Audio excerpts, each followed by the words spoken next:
ఖమ్మం జిల్లాలో ఏర్పాటు చేసిన కార్యక్రమంలో డిప్యూటీ సీఎం బట్టి మాట్లాడుతున్నారు. ఇప్పుడు లైవ్ చూద్దాం. కానీ లేకపోతే వ్యవసాయ పంప్ సెట్లకు కానీ ఇచ్చేటువంటి ఈ కార్యక్రమం సబ్సిడీతో ఇచ్చేటువంటి కరెంటు లెక్క చూస్తా ఉంటే ఇవాళ గృహజ్యోతి కింద ఈ శాసనసభ నియోజకవర్గంలో 52,019 కుటుంబాలకి 200 యూనిట్లతో ఉచితంగా కరెంట్ అందిస్తా ఉన్నాం.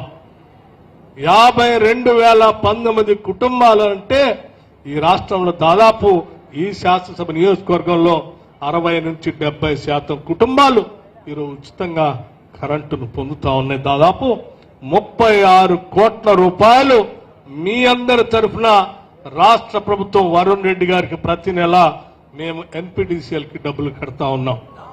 ప్రతి నెల మీకు 200 లోపల బిల్లు వస్తే కరెంటు బిల్లు కట్టడానికి ఇంటికి వచ్చి వసూలు చేసేటువంటి వ్యక్తికి మీ బదులు ఈరోజు రాష్ట్ర ప్రభుత్వం తరఫున మేము కడతా ఉన్నాం వారికి. ఇది రాష్ట్రంలో ఉన్నటువంటి కుటుంబాలకి రాష్ట్ర ప్రభుత్వం అందిస్తున్నటువంటి కార్యక్రమం. అట్లాగే రాష్ట్ర వ్యాప్తంగా ఉన్నటువంటి మహిళలందరూ ఏ ఊరు నుంచే ఏ ఊరికైనా ఉచితంగా ఆర్టీసీ బస్సులో ప్రయాణం చేసేటువంటి కార్యక్రమాన్ని ఏర్పాటు చేశాం. పెద్ద ఎత్తున ఈరోజు రాష్ట్రంలో మహిళలు కూలీనాలు చేసుకోవడానికి ఆర్టీసీ బస్సులో ఉచితంగా ప్రయాణం చేస్తారు. లేకపోతే కుటుంబ సభ్యులు ఎవరైనా హాస్పిటల్లో ఉంటే చూడటానికి వెళ్తా ఉన్నారు, తీర్థయాత్రలకు వెళ్తా ఉన్నారు, కుటుంబ సభ్యులను కలవటానికి వెళ్తా ఉన్నారు, పెళ్లిళ్ళైనటువంటి తల్లులు వాళ్ళ తల్లులను చూడటానికి కుటుంబాలని కలవటానికి బస్సులు వెళ్తా ఉన్నారు.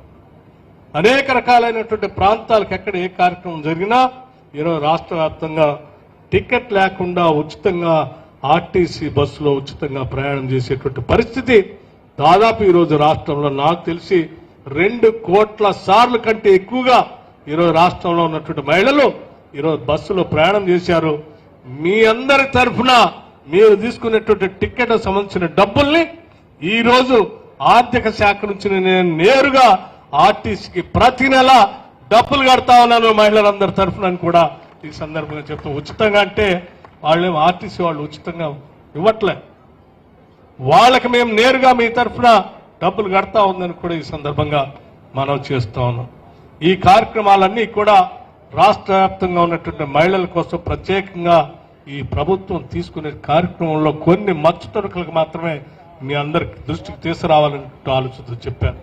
ఇకపోతే వైరా శాసనసభ నియోజకవర్గానికి సంబంధించి ఈ నియోజకవర్గానికి నాకు విడదీయనటువంటి సంబంధం ఉంది. వైరా పట్టణం, వైరా మండలం కానీ వైరా శాసనసభ నియోజకవర్గంలో కానీ నేను నా రాజకీయ జీవితం ప్రారంభించింది కూడా ఇక్కడి నుంచే. ఇక్కడ ఉన్నటువంటి ప్రతి ఊరు నాకు తెలుసు, ఇక్కడ ఉన్న ప్రతి మనిషి నాకు తెలుసు, ప్రతి గ్రామంలో ఉన్న సమస్య నాకు తెలుసు, ఈ ప్రాంతాన్ని అవసరాలు కూడా నాకు తెలుసు. అందుకే ఉప ముఖ్యమంత్రి కాగానే ఈ శాసనసభ నియోజకవర్గంలో ఏ కార్యక్రమాలు కావాలో మీ ప్రాంత శాసనసభ్యుడిని మరీ ప్రత్యేకంగా పిలిపించుకొని కావాల్సిన కార్యక్రమాలన్నీ కూడా రాసుకొని ఎప్పటికప్పుడు వాటిని శాంక్షన్ చేస్తూ భూమి పూజ కార్యక్రమాలు చేస్తూ జరుగుతున్న పనుల పర్యవేక్షణ కూడా ప్రత్యేకంగా దృష్టి సారించి ముందుకు పోతా ఉన్నాం.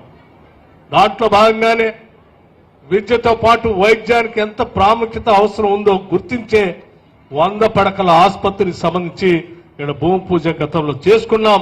ఆ పనులు కూడా నిరంతరం పర్యవేక్షణ చేస్తూ కావాల్సిన నిధులు కూడా 2 స్లాబ్లు కూడా అయిపోయినాయని చెప్తా ఉన్నారు. వారికి కావాల్సిన నిధులు కూడా వెంటనే త్వరితగతిన రిలీజ్ చేస్తా ఉన్నాం. అట్లాగే వైరా శాసనసభ నియోజకవర్గంలో ఉన్నటువంటి వైరా రిజర్వాయర్ ఆనాడు 2022 బహుశా నేను అనుకుంటున్నాను 2022 ఆ ప్రాంతంలో 2004, 2003 ఆ ప్రాంతంలో 2003 ప్రాంతంలో పెద్ద ఎత్తున కరువు వస్తే ఆ కరువును తట్టుకోలేక ఈ ప్రాంతంలో పడుతున్నటువంటి ప్రజల ఇబ్బందులు గమనించి ఆ రోజు మేమందరం యువకులుగా ఇక్కడ ఉన్నటువంటి వాళ్ళందరం ఆనాటి కాంగ్రెస్ పార్టీలో నాయకత్వం వహించి ఇక్కడ రైతుల పక్షాన పెద్ద ఎత్తున దీక్ష ధర్నాలు చేసి ఆ తర్వాత ఏన్కూరు దగ్గరికి వెళ్లి ఆ పైకి వెళ్తున్నటువంటి నీళ్లని లాకులెత్తి ఈ వైరా రిజర్వాయర్ తీసుకొచ్చి ఈ పంట పొలాల్ని ఇక్కడ ఉన్నట్టు దాహత తీర్చిన సంఘటనలు నాకు బాగా గుర్తు ఉన్నాయి. నా జీవితంలో మొట్టమొదటిసారి అరెస్ట్ కాబడి పోలీస్ స్టేషన్కి వెళ్ళింది కూడా అదే మొదటిసారి ప్రజల కోసం. ఆ తర్వాత నా జీవితంలో మొదటిసారి కోర్టుకు వెళ్లి కేసు కోసం నిలబడ్డది కూడా ఈ వైరా రిజర్వాయర్ లో ఉన్నటువంటి నీళ్లని రైతుల కోసం ప్రజల కోసం అందించడానికి వెళ్ళటమే.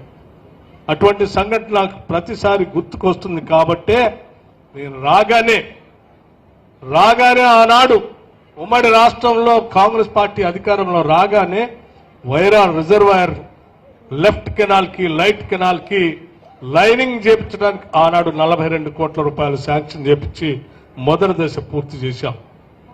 ఆ తర్వాత క్రమంలో 10 సంవత్సరాలు ఆ లైనింగ్ కోసం ప్రయత్నం చేస్తే కూడా కాకపోతే ఈనాడు మళ్లీ తిరిగి కాంగ్రెస్ ప్రభుత్వం అధికారంలో రాగానే మిగిలిపోయి ఉన్నటువంటి కెనాల్ లైనింగ్ కోసం మరో 40 కోట్ల రూపాయలు శాంక్షన్ చేసి ఈరోజు పనులు కూడా సాగుతున్నాయని కూడా ఈ సందర్భంగా మీ అందరికి మనవి చేస్తా ఉన్నాం. అట్లాగే వైరా శాసనసభ నియోజకవర్గానికి ఒక అడ్వాన్స్ టెక్నాలజీ సెంటర్ కూడా శాంక్షన్ చేశాం. కొద్ది రోజుల్లోనే ఈ పాఠశాలకి ఏ రకంగా అయితే భూమి పూజ చేసుకున్నామో ఆ అడ్వాన్స్ టెక్నాలజీ సెంటర్ కూడా కొద్ది రోజుల్లోనే భూమి పూజ చేసుకుంటామని కూడా ఈ సందర్భంగా మనవి చేస్తా ఉన్నాం. ఈ శాసనసభ నియోజకవర్గంలో ఉన్నటువంటి గిరిజన రైతుల కోసం పెద్ద ఎత్తున వాళ్ళ కరెంటు లేక సాగు చేసుకోలేక ఇబ్బంది పడతా ఉంటే రామదాస్ గారు నా దృష్టికి తీసుకొని వస్తే వారికి ఒకటే మాట చెప్పారు. మన ప్రాంత రైతాంగం పంటలు పండించుకొని సుభిక్షంగా